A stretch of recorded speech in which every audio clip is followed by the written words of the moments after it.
Okay, and then to finish up this interview, I know try to get some extra details out of everybody for a little bit. And for this one, what's unique about you, I know, is that you probably have been to enough ballparks to maybe rival some actual baseball players. Is that accurate? It is. It is. I enjoy baseball so much, kind of as I talked earlier. But I started. I mean, I went to ballparks early on. My dad took me to Cubs games, Reds games, Brewers games. Um, but once I got out of high school, one of the things I got a couple buddies together, and one of my buddies went out east. He worked at a park service out in Maryland. He was a big history buff, but he moved out there, and we would go visit him. And all around Maryland, DC area, there are a lot of minor league baseball teams. And it was actually the time that he kind of latched on to the Washington Nationals, and they had a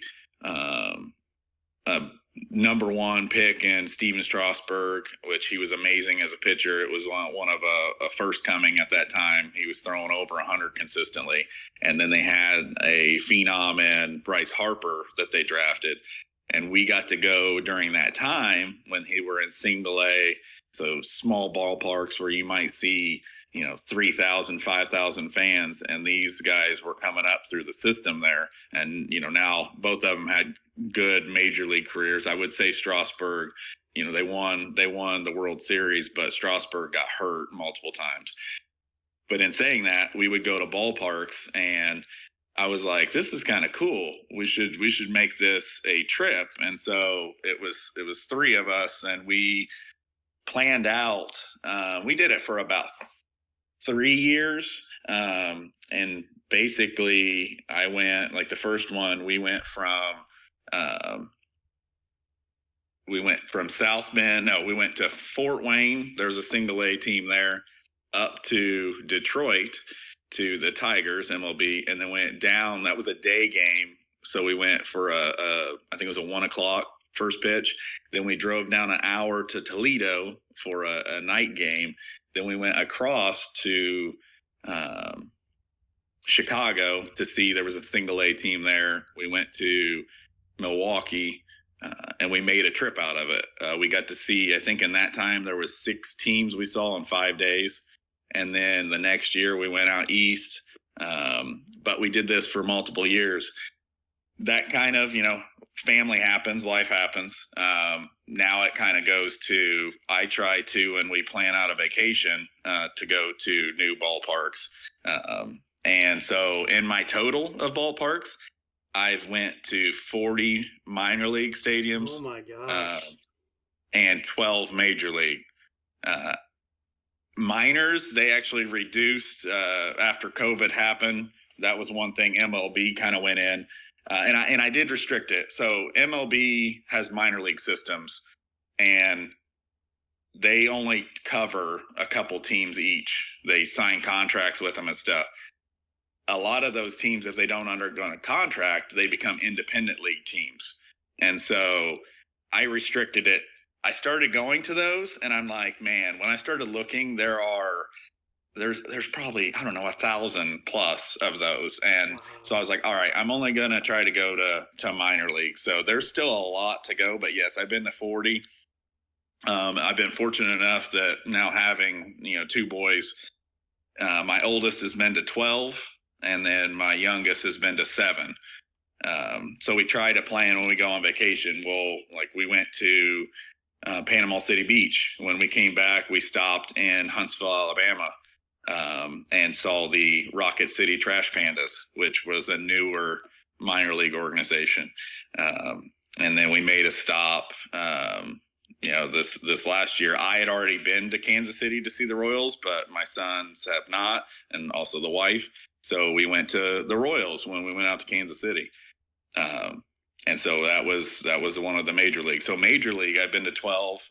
My oldest has been to 6, and my youngest has been to 5. So it's just kind of now a thing that they get a baseball that represents that team or stadium at each one, and so they kind of get a remembrance from that. And then I used to be able to save the game tickets.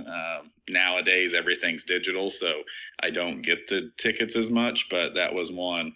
When I first started it, I would take the game ticket and get a prospect to autograph it. So that was kind of a cool thing for me to remember it by.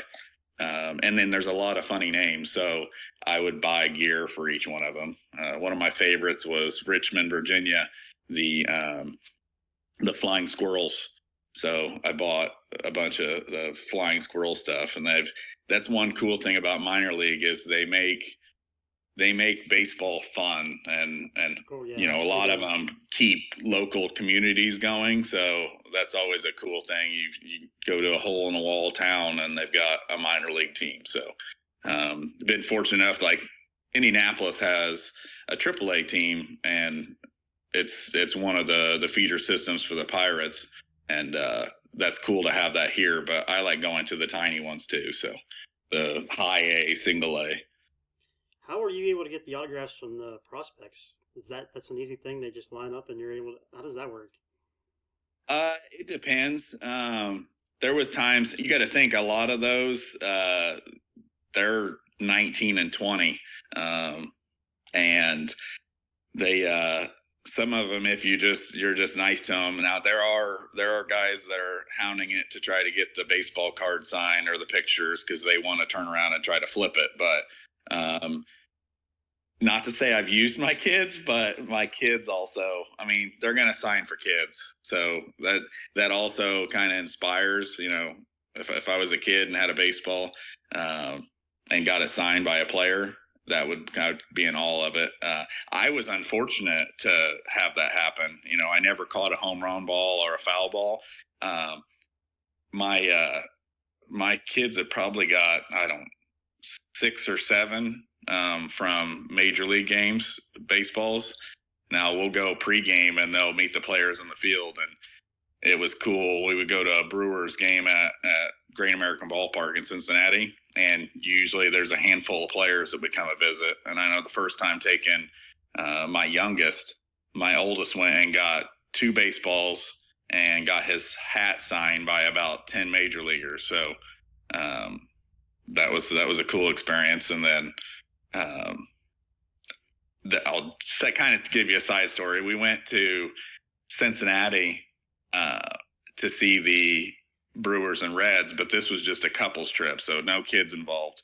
I had so it was my first year coaching baseball, and I had to get an assistant coach. I ended up meeting this guy at Wings, and just to introduce myself and you know what I want to do for practices and kind of get to know him and stuff. We ended up becoming friends, and then since then I've made friends with a lot of other dad coaches and stuff like that. But we decided to make a trip just off the whim, go see their favorite team was the Reds and ours was the Brewers. We stayed at a hotel downtown and ended up, that was the hotel that the Brewers stayed at. And this was during COVID, or right after COVID had happened, and they started playing baseball again. So the Brewers were coming in, and we got to, you know, talk and meet some of them. But my favorite player at the time was Christian Yelich, and he got off the bus and started going down the street. And he was probably a good quarter mile away, but me as an adult, being a fan of them, I actually ran him down the street and got a picture with him. Wow. So not everybody would know who Christian Yelich was in the streets of Cincinnati, but at that day I did. And it was a good laugh for all of the couples and then my wife, because here is a grown man chasing a grown man down the street for a picture. So I didn't want to autograph at that time. I just wanted to get a picture with him and meet him. So I think a lot of people would have just been like, "Oh, that was him," and you know, wouldn't have the not this like courage, but the you know, well, the I can say energy, that the one thing that he said, drive to go because do at that that. time you were supposed to wear a mask and he didn't have a mask on. He was going for dinner. he said, just don't post it on Facebook. But he agreed to the picture. And I was like, okay, well, guess what? I went later that day and posted on Facebook. So I You didn't really. betrayed him. And then it randomly pops up. Yeah, off of that. So. Yeah, it was. It's been cool that I've been able, and we actually the last couple of years we make it a trip with other couples to go to the Reds Brewers games, and I've been fortunate in looking at it. The Brewers have not lost any of the times we went, so that must be a good luck token too. It is the Reds too. I mean, they have. I mean, that's the thing. That's the one thing about baseball is. The Brewers are small market. The Reds are too. They've just been really fortunate recently about, you making prospects, and a lot of that goes through your minor leagues. So having those single and double A's, that brings up guys and gets them game ready for once they get a chance to make it to the majors. All right. So let's got one last question. So Brewers are what? Number 1, number 2 in the MLB right now? Number 1, yes. World Series? I will just say from what's happened in the past. You don't want to talk about it. You don't want to jinx it. No, it's not. I don't want to talk about it. I just they've been in the NLCS. I think 2 of the last 3 or 4 years, and things have just happened, and unfortunately I was against the Dodgers, which that was kind of a reason why I took the Dodgers. They always find a way with the amount of money they spend to be there in wins, and that's what I worry about. It's not really a jinx. It's just I don't have my hopes up for it. That's kind of with it being a Pacers fan. You only get opportunities, and I'm riding this wave of how lucky it's been. Now, if they do win the World Series, yes, I will be ecstatic, and that'll be awesome because I've not seen the Brewers win in my lifetime a World Series. So I mean, I've been fortunate enough on the Packers. I've seen 2 Super Bowl wins, and not with the Pacers, but that's the same. I have not. I mean, I can say of baseball, I can't say for sure. I haven't followed it well enough to know the winners, consistently. But from my knowledge, there hasn't been anybody repeats in baseball in a long time. Yeah, I don't think it's been. I think the Royals, but I think they skipped a year when they won. I don't think it's been back to back. It's usually it's been a variety. There's been teams that have been always there or in the World Series, but I don't think in winning it there was a back to back. Not recently. So if Dodgers do it again, they're really going against history, right? Yeah, but I don't think they are too. I'm more worried about the Phillies. Oh, okay. I think, but that's the thing. Having a league like this, you're picking it for the season, and things happen during the season that don't control that. And I feel like the Dodgers, I made that commitment to them, but they're not living up to that. Where there's other teams that might be a surprise. I mean, in your other league that I had the Tigers, and right now I've got a good chance to win it all, and the Tigers were my last pick. And what have they done this year? I have to throw this in there, of course, because it's me. So, you paid 92, and you're getting a 4 out of the Dodgers right now. I paid 75, and I'm getting a -4 from the Braves. So I think you're doing pretty well. I'm not saying, I'm not saying that's bad. It's just if you invest that much, you have expectations, and I would be really disappointed in my expectations with the Braves. Okay, so you bring up the Packers a lot. You mentioned that you're part owner of the Packers. Why the Packers? Well, one, I can say that I'm an NFL owner, but there's been things that have made them my number 1 overall team. I'll actually go to a story that when Emily had went with me. My wife went with me to a couple games. We had already got married, and on a Thursday night, she had me go check the oven because she says it wasn't working. And in there, she had put a onesie that said, "There's a future Packers fan in the oven." So I found out that Thursday night I was going to be a father for the first time. So I was ecstatic.